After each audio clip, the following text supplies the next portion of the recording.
ওসমান হাদির যে ভাই আছে ওমর, তার সাথে কথা বলেছি। তারা আজকে যে ক্যাম্পেইন করতেছিল আপনার বিজয়নগরে, সেই সময় ক্যাম্পেইন চলা অবস্থায় তারা রিকশায় ছিল। এই সময় এসে মোটরসাইকেলে যে যারা গুলি করেছে তাদেরকে আইডেন্টিফাই পর্যন্ত করা হয়েছে। সিসিটিভি ফুটেজ এবং ক্যামেরা দেখে এখন পর্যন্ত আইডেন্টিফাই করা হয়েছে।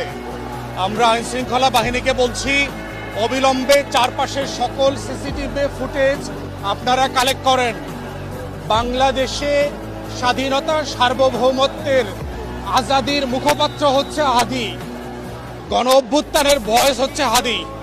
অতএব কোনোভাবে এই রাষ্ট্রকে দুর্বৃত্তপনার কাছে আমরা সারেন্ডার করতে দেব না। বাংলাদেশের এই আজাদির কম্প্রোমাইজ আমরা করতে দেব না। অন্তর্বর্তীকালীন সরকারকে বলছি, নির্বাচন কমিশনকে বলছি যে প্রশাসনের উপরে, আইনশৃঙ্খলা বাহিনীর উপরে যেই খুবই অল্প নিয়ন্ত্রণ এবং কর্তৃত্ব আপনাদের দেখতে পাচ্ছি, এই অবস্থায় কোনো ভালো নির্বাচন আপনারা করতে পারবেন না।